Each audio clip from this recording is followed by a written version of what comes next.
हाय दोस्तों, मेरा नाम हरीम है। उम्र 32 साल और मेरे 3 बच्चे हैं। ये कहानी जो मैं आप लोगों को बताने जा रही हूँ, ये 2 साल पुरानी है। बात कुछ यूं है कि मेरी ननद की शादी थी और क्योंकि उनका क्वार्टर अलहदा था, तो मुझे शादी के पहले 3 दिन उसके साथ रहना था। हमारे यहाँ ये माना जाता है कि दुल्हा दुल्हन को अकेले नहीं छोड़ना चाहिए। उसके घर में सिर्फ एक बेडरूम और एक गेस्ट रूम था। खैर, दिन तो गुजर गया और रात 11 बजे के करीब सब लोग चले गए। मैं भी गेस्ट रूम में आ गई। कुछ देर ही गुजरी थी कि मुझे डर लगने लगा। मैंने अपनी कजन को कॉल की और आने का कहा, तो उसने कहा कि बच्चे अभी सोए हैं, जाग जाएंगे, लेकिन अगर आप कहो तो मैं सुल्तान को भेज देती हूँ। सुल्तान उसका भाई और मेरा कजन है जो तकरीबन मेरा हम उम्र है। क्योंकि मुझे डर लग रहा था, मैंने कहा ठीक है, और वैसे भी सोना ही है।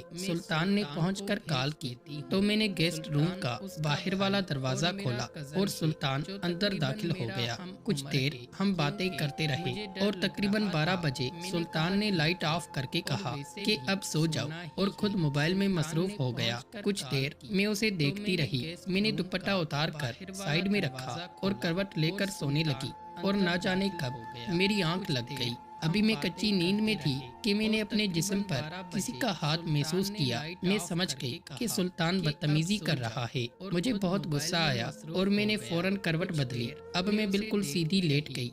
उसने भी डर कर अपना हाथ हटा लिया, लेकिन कुछ देर के बाद उसने फिर से वही बदतमीजी शुरू कर दी और मेरी तरफ से कोई हरकत ना पाकर वो बढ़ता चला गया। मेरे तो होश ही उड़ गए। एक बार तो सोचा कि अभी इसे गालियां देकर यहाँ से निकाल दूं, लेकिन फिर सोचा कि एक तो साथ ही ननंद का कमरा है, उसे क्या कहूंगी, और दूसरा अकेले डर भी लग रहा है, तो अगर ये चला गया तो मैं क्या करूंगी। बस यही सोचकर मैंने खामोशी से बर्दाश्त करने का सोच लिया। कुछ देर ऐसे रहने के बाद उसकी हिम्मत मजीद बढ़ती गई। उसने अपना काम जारी रखा। मैं शिद्दत की इंतहा को पहुंच गई। मेरे जिस्म में करंट दौड़ने लगा। मैं उसकी गर्मी को पूरी तरह महसूस कर रही थी, लेकिन उसे यही लग रहा था कि मैं सोई हुई हूँ, जिससे उसकी हिम्मत बढ़ती चली गई। उसे डर था कि कहीं मेरी आंख न खुल जाए। आग तो मेरे अंदर भी लगी हुई थी, लेकिन शर्म भी आ रही थी। सुल्तान ने धीरे धीरे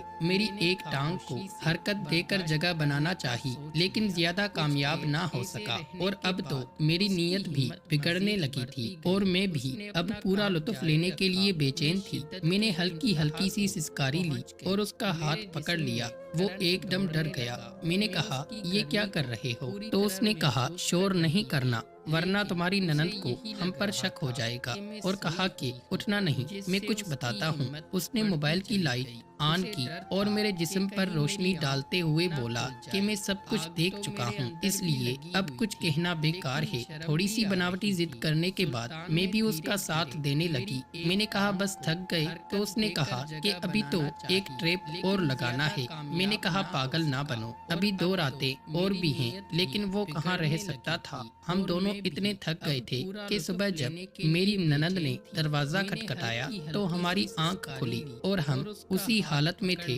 जैसे रात को सो गए थे। मैंने ननद को आवाज दी कि मैं आती हूँ, और सुल्तान को भी उठाया। मैंने उसे कहा कि जल्दी से घर जाओ, किसी को शक ना हो जाए। बहुत मुश्किल से उसको भेजा और बाहर आ गई तो ननद ने हाल पूछा। मैंने कहा कि बस थक भी गई थी और रात को सोई भी देर से, तो इसलिए, और फिर नहाकर तैयार हो गई और काम काज में लग गई, और मजीद 2 रातें भी हमने ऐसे ही गुजारी। लेकिन इस वक्त मुझे उन तीनों रातों में होने वाले गुनाह का बहुत ही ज्यादा पछतावा है। मेरा शोहर मुझसे बहुत प्यार करता है और मैं उसका हक किसी और को देकर बहुत शर्मिंदा हूँ। दोस्तों, अगर कहानी पसंद आई हो तो हमारे चैनल को जरूर सब्सक्राइब करें, ताकि मजीद ऐसी कहानियाँ भी आपको बर वक्त और आसानी के साथ मिलती रहें। मेरी ननद ने दरवाजा खटखटाया तो हमारी आंख खुली और हम उसी हालत में थे जैसे रात को सो गए थे।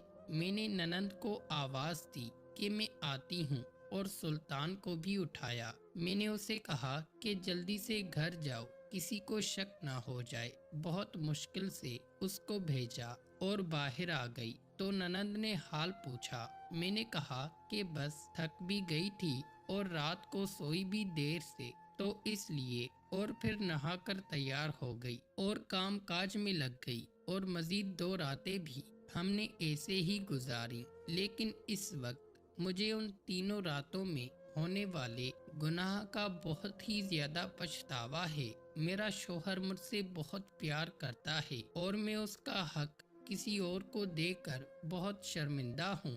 دوستو، اگر کہانی پسند آئی ہو تو ہمارے چینل کو ضرور سبسکرائب کریں تاکہ مزید ایسی کہانیاں بھی آپ کو بروقت اور آسانی کے ساتھ ملتی رہیں۔